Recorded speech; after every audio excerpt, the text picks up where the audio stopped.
मध्य प्रदेश के अनूपपुर जिले में मैकाल, विंध्य, सतपुड़ा इन पर्वत श्रृंखलाओं की हरी भरी हसीन वादियों में एक ऐसा पवित्र स्थान है जहां प्रकृति और आध्यात्म का अद्भुत संगम होता है। यहाँ पर इंसान भी प्रकृति के माध्यम से आध्यात्म से जुड़ जाता है। ये जगह है मध्य भारत का एक दिव्य स्थान अमरकंटक, जिसे तीर्थ राज भी कहा जाता है और यहीं पर होता है कई सारे नदियों का उद्गम। और अमरकंटक जाना जाता है अपने प्राचीन ऐतिहासिक मंदिरों के लिए। और यहाँ पर इस तरह के कई सारे कांच के व्यू पॉइंट्स बने हुए हैं और यहाँ के झरनों की तो बात ही क्या कहना। और भारत देश की कई सारी पवित्र यात्राओं में से एक पवित्र मां नर्मदा जी की यात्रा की शुरुआत भी इसी जगह से होती है। और यहाँ के प्रकृति को ऐश्वर्य और वैभव इतना प्राप्त है कि मानो स्वयं भगवान जी ने इस जगह को वरदान दिया हो। इसीलिए तो पौराणिक काल के समय में कपिल मुनि, दुर्वासा ऋषि, इस तरह के कई सारे महान ऋषि मुनियों और साधु संतों की ये जगह तपस्या भूमि रही। और इसी पवित्र अमरकंटक जगह पर आप कौन से दर्शनीय स्थलों पर जा सकते हैं, इस तरह की कई सारी संपूर्ण महत्वपूर्ण जानकारी के साथ में हम आपको अमरकंटक की यात्रा कराने वाले हैं। तो इस वीडियो को पूरा जरूर देखना। अमरकंटक तक आने के लिए सबसे पास वाला रेलवे स्टेशन ये पेंड्रा रोड रेलवे स्टेशन है। पेंड्रा रोड से लगभग अमरकंटक 30 से 32 किलोमीटर के दूरी पर है। लेकिन कई सारे लोग अनूपपुर और बिलासपुर आकर वहां से ट्रेन के माध्यम से भी पेंड्रा रोड स्टेशन तक आते हैं। और स्टेशन के बाहर आते ही आपको कुछ इस तरह की टैक्सी यहाँ पर नजर आएगी। यहाँ पर आप 100 रुपया प्रति व्यक्ति देकर या फिर आपके साथ में आपकी फैमिली है तो आप पूरी टैक्सी बुकिंग करके यहाँ से आप आराम से 1 से 1.5 घंटे का खूबसूरत सफर तय करते हुए अमरकंटक तक पहुँच सकते हैं। अमरकंटक में पहुँच जाने के बाद में अधिकतम भक्तगण आ जाते हैं इस राम घाट के पास में। और ये राम घाट अमरकंटक में आने वाले भक्तगणों के लिए अति महत्वपूर्ण जगह मानी जाती है, क्योंकि यही से बहती है भारत की सबसे प्राचीन नर्मदा नदी। और नदी के दोनों किनारों के तरफ खूबसूरत से घाट बने हुए हैं और नर्मदा जी में स्नान करना पुण्यदायिनी माना गया है। इसीलिए भक्तगण मां नर्मदा जी के धारा में आस्था की डुबकी लगाने के बाद ही अमरकंटक के मुख्य मंदिर में दर्शन करने के लिए जाते हैं।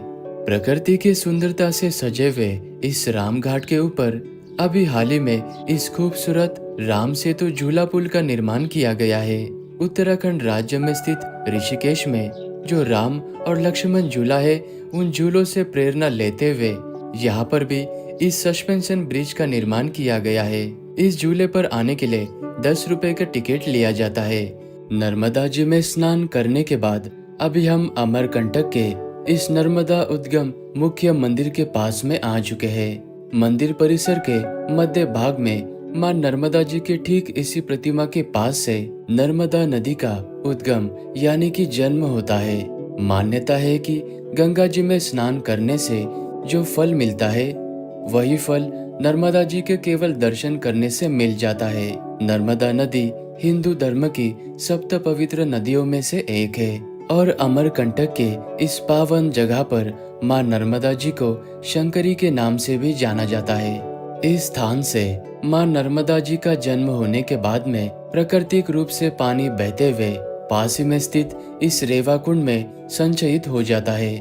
यहाँ पर आने वाले भक्तगण प्रसादी के स्वरूप में बोतल में पानी भरकर अपने घर पर भी लेकर जाते हैं। और यह स्थान हजारों वर्षों से तीर्थ स्थल रहा है। तो मां नर्मदा जी के इस मुख्य मंदिर के साथ ही में मंदिर प्रांगण में भगवान शिव जी और 16 प्राचीन ऐतिहासिक मंदिर भी है।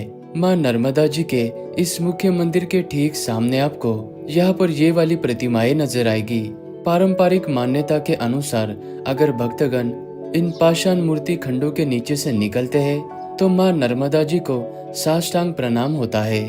नर्मदा जी के मुख्य मंदिर में दर्शन करने के बाद वहां से 1 किलोमीटर के दूरी पर स्थित अभी हम इस यंत्र मंदिर के पास में आ चुके हैं। इस मंदिर का निर्माण कार्य 1951 से आज तक चल रहा है। जी हाँ, 35 साल होने के बावजूद भी यह मंदिर आज भी दर्शन के लिए खुला नहीं है। यह मंदिर तांत्रिक साधना का केंद्र है। तो इस मंदिर को बनाने के लिए एक खास तिथि व समय की जरूरत होती है। इसलिए इस मंदिर को साल में एक बार गुरु पुष्य नक्षत्र में ही बनाया जाता है और ये समय साल में 40 से 45 दिन ही आता है। यह मंदिर खास, यूनिक और स्पिरिचुअल मंदिर है। सिर्फ धार्मिक नहीं बल्कि ज्योमेट्री, स्पिरिचुअलिटी और आर्किटेक्चर का ये एक अद्भुत संगम है। मंदिर के इस प्रवेश द्वार पर देवियों के चेहरे हैं। माँ सरस्वती, लक्ष्मी, काली, भुवनेश्वरी और गणेश जी के साथ ही में इस प्रवेश द्वार पर 64 योगिनियों की प्रतिमाएं भी है। और इस मंदिर के मुख्य गर्भगृह में माँ त्रिपुरा सुंदरी की प्रतिमा है और इस मंदिर के दर्शन आपको बाहर से ही करने होते हैं। मुख्य मंदिर के बिल्कुल पास में स्थित है ये कलचुरी का प्राचीन मंदिर समूह, जिसे Asian group of temples Kalachuri कहा जाता है। 10वीं शताब्दी से लेकर 13वीं शताब्दी तक इस जगह पर कलचुरी साम्राज्य का राज था। 11वीं शताब्दी के मध्य में कलचुरी साम्राज्य के राजा कर्णदेव जी ने इन ऐतिहासिक मंदिरों का निर्माण कराया था। नागर शैली में निर्मित इन मंदिर के समूह में विष्णु मंदिर, जुहिला मंदिर, पंचमाता मंदिर, इस तरह के कई सारे मंदिर है और उन्हीं में से एक ये है पातालेश्वर महादेव मंदिर, जो कि यहाँ का महत्वपूर्ण मंदिर माना जाता है। और कहा जाता है कि इस मंदिर के गर्भगृह में जो शिवलिंग स्थापित है, साल में एक बार श्रावण के माह में नर्मदा जी का जल स्वयं इस मंदिर के शिवलिंग तक आता है। और ये जगह ASI के अंडर में आती है, तो यहाँ पर 25 रुपया एंट्री फीस लिया जाता है। अमरकंटक में स्थित प्राकृतिक रूप से ऐश्वर्य प्राप्त स्थान ये जगह है कपिल धारा। नर्मदा जी के मुख्य मंदिर से ये जगह 7 किलोमीटर के दूरी पर है और पार्किंग एरिया से मात्र 500 मीटर चलने के बाद आप इस हरियाली से भरे हुए खूबसूरत जगह पर पहुंच जाते हो। नर्मदा जी का जहाँ से उद्गम होता है वहाँ से ये पानी बहते हुए यहाँ तक आता है, फिर बाद में पहाड़ों के ऊपर से लगभग 100 फीट की ऊंचाई से गिरता है। इस वजह से यहाँ पर प्राकृतिक रूप से इस खूबसूरत जलप्रपात यानी कि वाटरफॉल का निर्माण होता है।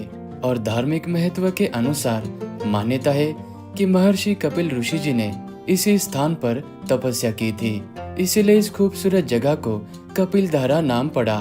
और पास ही में कपिल मुनि जी का आश्रम भी है।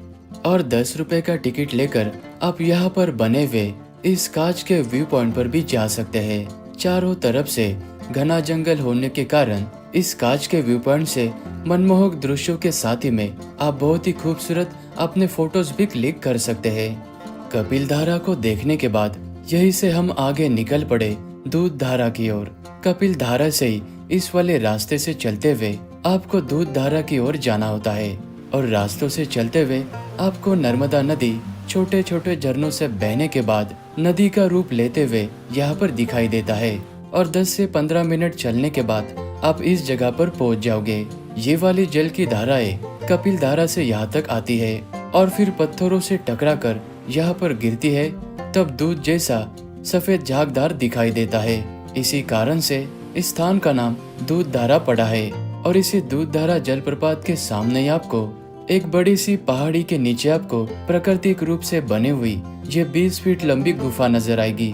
मान्यता के अनुसार दुर्वासा ऋषि और अन्य कई सारे ऋषि मुनि साधु संतों की ये तपस्या जगह रही है। इस खूबसूरत जगह के दर्शन करने के बाद आपका मन सच में प्रसन्न हो जाएगा। अमरकंटक में अगले दिन की सुबह होते ही सुबह की इन खूबसूरत किरणों के साथ में लगभग 1.5 किलोमीटर की पैदल यात्रा करते हुए इन घने जंगलों के बीच में बसे हुए हम पहुंच चुके थे माई की बगिया तक। मान्यता है कि माई यानी कि माँ नर्मदा जी अपने बचपन में सहेलियों के साथ में इसी स्थान पर खेला करती थी, इसीलिए इस जगह का नाम माई की बगिया पड़ा है। यहाँ के मुख्य मंदिर में माँ नर्मदा जी बाल स्वरूप में विराजमान है और मंदिर के आसपास में ही 5 पवित्र कुंड है। अमरकंटक में जो भी प्रदक्षिणार्थी आते हैं उन सभी भक्तों के लिए यह माई की बगिया अत्यंत महत्वपूर्ण जगह है। और यहाँ के जंगलों में गुलाब कावली का पुष्प पाया जाता है जो कि माँ नर्मदा जी को अत्यंत प्रिय है। और यहीं पर माँ नर्मदा जी की ये अखंड धुनी भी है जो निरंतर रूप से हमेशा प्रज्वलित रहती है। माई की बगिया से लगभग 1.5 किलोमीटर के दूरी पर स्थित अभी हम इस सोनमुड़ा स्थान पर आ चुके हैं। इस एक ही जगह पर सोन नदी का उद्गम स्थल, माता सोनाक्षी शक्तिपीठ और ये खूबसूरत सा व्यू पॉइंट है। इसी कारण से ये सोनमुड़ा अमरकंटक की सबसे खूबसूरत जगह कहलाती है। और यहाँ के अनेकों मंदिरों के बीच में आपको भद्रा और ये सोन भगवान जी की प्रतिमा नजर आएगी। ठीक इसी जगह से सोन नदी का उद्गम होता है और फिर इस कुंड से सोन नदी बहते हुए कई सैकड़ों किलोमीटर का सफर तय करते हुए आगे चलकर गंगा जी में मिल जाती है, जिससे गंगा जी का महत्व और भी बढ़ जाता है। और सोन नदी के उद्गम स्थल के पास ही में ये है सिद्ध सोनाक्षी शक्तिपीठ। यहाँ के पंडित जी ने हमें बताया कि यह जगह ब्रह्मा जी की तपस्या भूमि भी रही है और माता सती के जहाँ जहाँ पर भी शरीर के हिस्से गिरे वह जगह शक्तिपीठ कहलाई। और यहाँ पर माता सती का दाहिना नितंब गिरा था, इसीलिए यह स्थान 51 शक्तिपीठों में से एक पवित्र शक्तिपीठ है। यहाँ के मंदिर में दर्शन करने के बाद भक्तगण इस कांच के व्यू पॉइंट पर आते हैं। 10 रुपए का टिकट लेकर आप इस कांच के व्यू पॉइंट से बहते हुए सोन नदी के साथ ही में सामने गहरी घाटी का एक अद्भुत दृश्य देख सकते हैं। अमरकंटक में स्थित भगवान भोलेनाथ जी को समर्पित ये है ज्वालेश्वर धाम, जो कि नर्मदा उद्गम स्थल मुख्य मंदिर से यह जगह 9 किलोमीटर के दूरी पर है। और यहाँ के मुख्य मंदिर में ज्वालेश्वर महादेव जी का ये स्वयंभू बाणलिंग स्थापित है। और अमरकंटक में कई सारी नदियों का उद्गम स्थल है। उन्हीं में से एक ठीक इसी शिवलिंग के नीचे से जोहिला नदी का उद्गम होता है। और यहाँ पर नर्मदा जी के जल का विशेष महत्व है। जैसे गंगोत्री के जल को रामेश्वरम में चढ़ाने से जो पुण्य फल की प्राप्ति होती है, वही पुण्य फल माँ नर्मदा जी के जल को ज्वालेश्वर महादेव जी को अर्पित करने से प्राप्त होता है। और इस ज्वालेश्वर महादेव बाणलिंग की प्रथम पूजा कपिल मुनि जी के द्वारा प्रारंभ की गई थी। ज्वालेश्वर महादेव जी के मंदिर से मात्र 400 मीटर के दूरी पर यह है अमरेश्वर महादेव मंदिर। इस अमरेश्वर महादेव जी के मंदिर में आपको 12 फीट ऊंचा 51 टन वजन के इस भव्य शिवलिंग के दर्शन होते हैं। और प्रवेश द्वार के ठीक सामने आपको ये बड़े से नंदी महाराज विराजमान हुए नजर आएंगे। और मंदिर के ऊपरी मंजिल पर अनेक छोटे मंदिर है, जिनमें कई सारे देवी देवता विराजमान हैं। ज्वालेश्वर और अमरेश्वर महादेव जी के दर्शन करने के बाद वापसी के समय लौटते वक्त हमने इस जैन मंदिर में भी दर्शन किए। ये सर्वोदय दिगंबर जैन मंदिर नर्मदा जी के मुख्य मंदिर से मात्र 800 मीटर के दूरी पर है। सर्वोदय का अर्थ है सबका कल्याण, इसलिए यह मंदिर शांति, अहिंसा और आध्यात्म का प्रतीक है। यह मंदिर जैन धर्म के प्रथम तीर्थंकर भगवान आदिनाथ ऋषभ देव जी को समर्पित है। इस मंदिर के भीतर 24 टन अष्टधातु से बनी हुई भगवान आदिनाथ जी की विशाल मूर्ति कमलासन पे विराजमान है। अगर आप भी अमरकंटक में स्थित इस तरह के खूबसूरत जगहों पर घूमना चाहते हो तो अमरकंटक में आपको 2 दिन का समय लग सकता है। और इन सभी जगहों पर जाने और आने के लिए आप यहाँ पर ऑटो या फिर ई रिक्शा हायर कर सकते हैं। और इन ऑटो वाले से आप बार्गेनिंग जरूर करना।